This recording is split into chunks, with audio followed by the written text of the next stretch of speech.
Hello students, this is your very own doctor Anshuman Agarwal, a doctor by profession but a teacher by passion. तो बच्चों, सबसे पहले तो मैं आप सभी को थैंक्स कहना चाहूँगा आपके प्यार और एप्रिसिएशन के लिए जो आप हमारी दीवाना बना दे सीरीज़ को दे रहे हैं।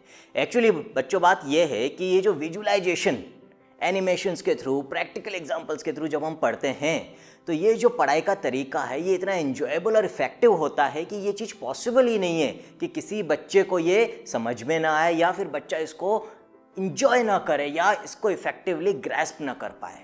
और यही कारण है कि आप लोगों की तरफ से हमें इतना सारा प्यार मिल रहा है। और बच्चों, आपकी ही डिमांड पर अब आज का जो वीडियो है दीवाना बना दे सीरीज का, इसमें मैं लोकोमोशन एंड मूवमेंट की स्लाइडिंग फिलामेंट थ्योरी की एक झलक आपके सामने लेकर आया हूं।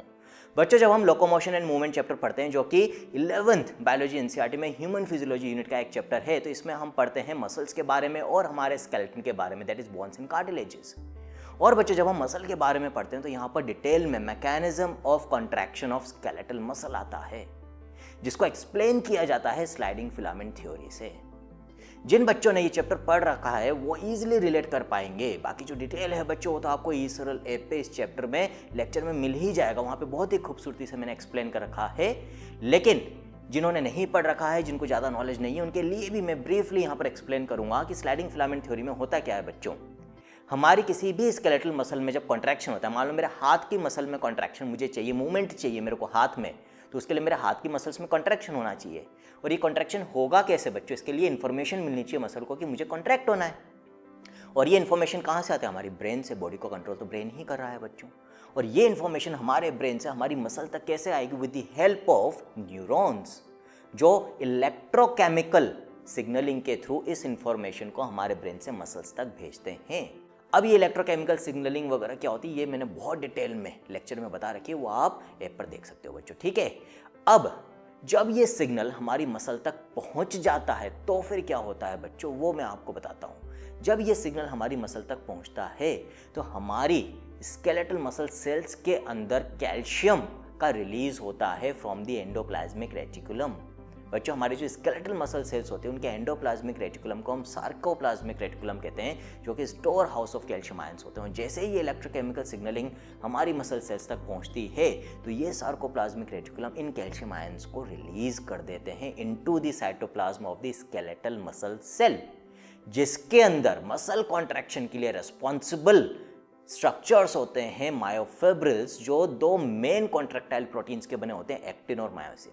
अब इस कैल्शियम आयन के रिलीज होने के बाद मसल सेल के अंदर क्या क्या इवेंट्स हो रहे हैं वो आप बहुत ही अच्छे से और खूबसूरती से इस एनिमेशन में देख सकते हैं बच्चों। अब बच्चों, ये जो कैल्शियम आयन सार्कोप्लाज्म के अंदर आ गया है तो आगे क्या हो रहा है? इस सार्कोप्लाज्म मायोफिब्रिल्स हैं। हर मायोफिब्रिल एक्टिन एंड मायोसिन का बना हुआ है। ये एक्टिन एंड मायोसिन यानी कि थिन एंड थिक फिलामेंट्स एक रेगुलर पैटर्न में अरेंज्ड है, जो हम लास्ट लेक्चर में अच्छे से समझ चुके हैं बच्चों। और एक्टिन और मायोसिन का डिटेल स्ट्रक्चर मैंने आज आपको बता दिया है। वापस से थोड़ा सा रिकॉल करेंगे। जो एक्टिन फिलामेंट है वो 3 तरह के प्रोटीन्स का बना होता है। एफ एक्टिन एक पेयर में होते हैं, helically coil around each other, जो बहुत सारे जी एक्टिन मोनोमर्स के बने होते हैं। हर जी एक्टिन के ऊपर क्या होती है बच्चों? मायोसिन बाइंडिंग साइट यानी कि एक्टिव साइट होती है। फिर दूसरे टाइप का प्रोटीन ट्रोपोमायोसिन्स होते हैं। Again thread like one pair of proteins होते हैं जो रेस्टिंग स्टेट में इन जी एक्टिन्स की मायोसिन बाइंडिंग साइट को मास्क करके रखते हैं। अलॉन्ग विद ट्रोपोनिन्स, ट्रोपोनिन्स के अंदर 3 सब यूनिट होती है बच्चों, जो रेगुलर इंटरवल्स पर अटैच्ड होते हैं ट्रोपोमायोसिन के साथ with the help of troponin T, that is tropomyosin binding unit. इसके अलावा 2 और यूनिट्स होती हैं ट्रोपोनिन्स में। एक ट्रोपोनिन आई इनहिबिटरी यूनिट, जो किसको मास्क करके रखती है? मायोसिन बाइंडिंग साइट और active site of the G actin along with the tropomyosin, जहां जहां प्रेजेंट होता है ट्रोपोनिन वहां पर। और जो ट्रोपोनिन सी सब यूनिट होती है बच्चों, अब यहां पर रोल आ गया उसका। उसके साथ कौन बाइंड होता है? Calcium ion. मायोसिन का स्ट्रक्चर भी बताया था, मीरोमायोसिन का बना होता है, जिसमें जो हेड ऑफ द मीरोमायोसिन है बच्चों वो एंगल आउट करता है from the long axis of the filament. और इसके ऊपर क्या होती है बच्चों? ATP binding site, actin binding site as well as activity of the enzyme ATPase, ठीक है। कैल्शियम आयन आ गया है सार्कोप्लाज्म में, जिसमें मायोफिब्रिल्स है। मायोफिब्रिल्स एक्टिन मायोसिन के बने हैं। एक्टिन में ट्रोपोनिन है, ट्रोपोनिन में ट्रोपोनिन सी सब यूनिट है। अब क्या होता है बच्चों, आप देख सकते हैं यहाँ पर ये कैल्शियम आयंस बाइंड होंगे with the troponin C sub unit of the troponin which is a complex protein. और जैसे ही ये कैल्शियम आयंस इस ट्रोपोनिन सी सब यूनिट के साथ बाइंड होते हैं बच्चों, तो देखो क्या होता है, जो ट्रोपोनिन है वो जुड़ा हुआ है बच्चों किसके साथ, वो जुड़ा हुआ है with the tropomyosin which is a thread like protein. और ये जो ट्रोपोमायोसिन है बच्चों, ये किसको क्रॉस कर रहा है, एफ एक्टिन्स को क्रॉस कर रहा है, ठीक है, जिसकी वजह से उनके ऊपर जो मायोसिन बाइंडिंग साइट्स है वो मास्क्ड है, कवर्ड है और क्रॉस ब्रिज नहीं बन पा रहा है, कंस्ट्रक्शन नहीं हो पा रहा है। तो जैसे ही ट्रोपोनिन सी सब यूनिट पे कैल्शियम जुड़ेगा, there will be a structural change in the troponin, a conformational change in troponin, और ये ट्रोपोनिन रोटेट होगा टुवर्ड्स द आउटसाइड। जब ट्रोपोनिन बाहर की तरफ रोटेट होगा बच्चों, तो इसी ट्रोपोनिन से ट्रोपोमायोसिन जुड़ा हुआ है ट्रोपोनिन टी सब यूनिट की मदद से। तो जब सारे ट्रोपोनिन एक साथ बाहर की तरफ रोटेट होंगे, तो ये अपने साथ किसको बाहर ले जा रहे हैं, ट्रोपोमायोसिन को भी बाहर की तरफ पुल कर रहे हैं। और जब एक साथ सारे ट्रोपोनिन्स में ये कन्फर्मेशनल चेंज होगा, तो tropomyosin will be pulled towards outside, और ये ट्रोपोमायोसिन किस पर से हट जाएगा बच्चों, एफ एक्टिन्स पे से हट जाएगा, और जी एक्टिन्स जो कि एफ एक्टिन को बनाते हैं उनके ऊपर present myosin binding sites expose हो जाएगी, अनकवर्ड हो जाएगी बच्चों। और जैसे ही ये myosin binding sites and active sites on the G actins expose होती है, क्या होता है, मायोसिन के हेड में क्या प्रेजेंट है बच्चों, एटीपेज एंजाइम एक्टिविटी वो एक्टिवेट होगा, और वहां पर एटीपी बाइंडिंग साइट पे जो एटीपी जुड़ी हुई होती है बच्चों, वो एटीपी हाइड्रोलाइज होगी और एनर्जी रिलीज होगी। अब इस एनर्जी की मदद से होता क्या है बच्चों, एटीपी हाइड्रोलाइज हो गई, एडीपी और इनऑर्गेनिक फॉस्फेट में कन्वर्ट हो गई। अब इस एनर्जी की मदद से बच्चों ये जो हेड ऑफ द मीरोमायोसिन है जिसके ऊपर एक्टिन बाइंडिंग साइट होती है, ये एक्टिन बाइंडिंग साइट अब जो जी एक्टिन्स के ऊपर एक्सपोज्ड मायोसिन बाइंडिंग साइट है उसके साथ जुड़ेगी और क्रॉस ब्रिज का फॉर्मेशन होता है बच्चों।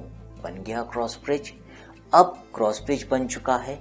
अब ये जो एनर्जी रिलीज हुई थी बच्चों, इसी एनर्जी को यूटिलाइज करते हुए क्या होता है, इसी एनर्जी को यूटिलाइज करते हुए बच्चों जो हेड ऑफ द मीरोमायोसिन है बच्चों, जो क्रॉस आर्म है बच्चों, वो स्वर्लिंग मोशन शो करती है। आप देख सकते हैं यहाँ पर to and fro motion show करती है बच्चों।